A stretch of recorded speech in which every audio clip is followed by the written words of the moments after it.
Hall effect. Wow. Discovered in 1879 by Edwin Hall, changed the way humans interacted with each other. It slowly made its way to keyboards in 2017, with the first keyboard being the Wooting 1. This was a huge generational leap in the gaming keyboard space, but it initially wasn't received well by gamers. Fast forward 8 years to the present time, and now every company is trying to copy Wooting's success. This sprouted a whole new slew of gaming keyboards, all equipped with the new tech that is Hall effect, all competing to be the fastest, most accurate, lowest latency gaming keyboard. So why am I telling you all of this? Well, it's because all of this is now obsolete.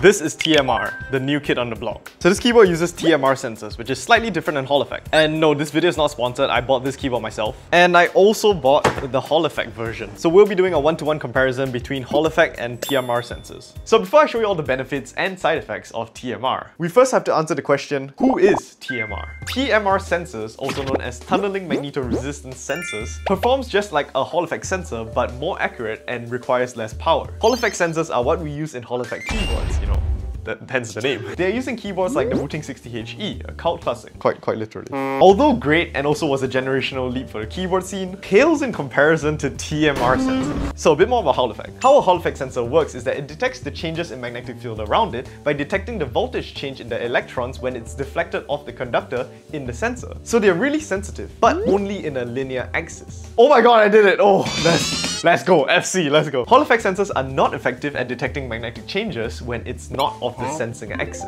So this is the sensing axis. So the sensor is here and this is the sensing axis. If it's like here, too bad. No sensors, no Hall effect. So TMR sensors actually detect the resistance changes due to quantum tunneling. And it is so sensitive that it could detect magnetic fields that are practically invisible to Hall effect sensors. So what does all this mean for keyboard nerds? Well, we get some pretty cool stuff, which I'll get more into in the video. But TMR sensors lead to even more accurate inputs and lower latency. This also allows a new thing where the sensor of the keyboard can actually be placed slightly off axis. This change of sensor placement, although small, actually leads to pretty cool improvements. So here are the two major features we get with TMR sensors.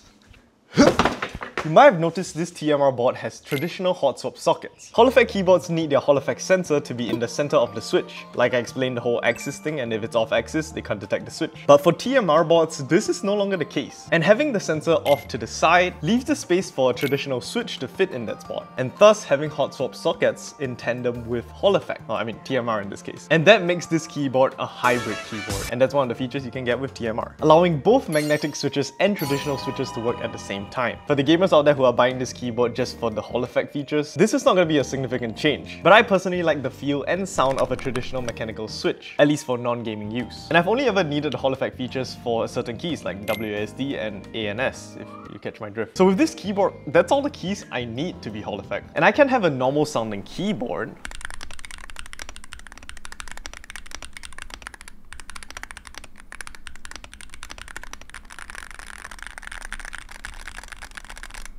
with the benefit of an analog keyboard where I need it the most.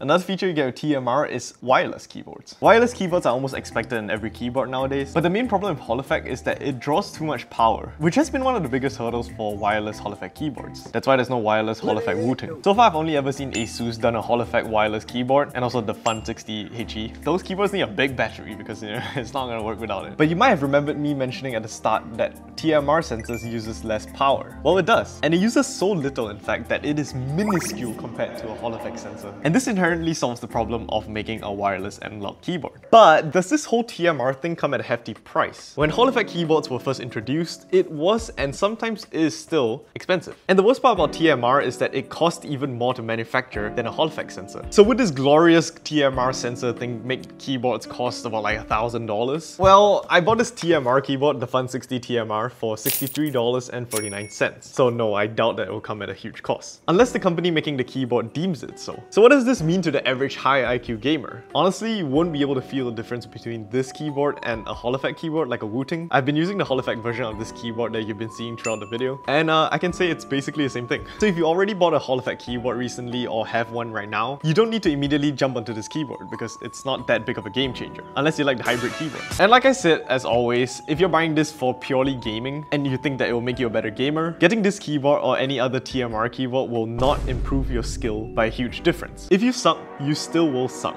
But now with TMR. So with this new tech of TMR, will it kill Hall effect keyboards? Quite possibly actually. It's just a better technology with not that much increase in manufacturing costs. So I'm willing to bet in less than a year or so, most analog keyboards coming out will be swapping over to TMR sensors. Anyways, this technology of TMR is not actually new. It's been in controllers for a while now. This is a 8-bit dual controller which I bought. It uses TMR sensors in its joysticks to have more accurate inputs and also avoid the dreaded stick drift. Because like Hall effect, TMR sensors are contactless and they have a theoretical infinite lifespan. But that being said, the best part about TMR is just that it's a different sensor, and the magnetic switches in this keyboard are cross-compatible, be it Hall effect or TMR. So TMR is just the GOAT really. If you're interested in this TMR keyboard, you can find it linked below. Like I said, I'm not sponsored by Monsgeek, I actually bought this with my own money. Or if you're Singaporean, you can actually find it in the YouTube shopping links and get 30% off because Shopee is pretty cool. Alright, thanks for listening to a YouTuber rant about a new technology which is practically insignificant, and I somehow managed to make a 4-minute video of it. And as always,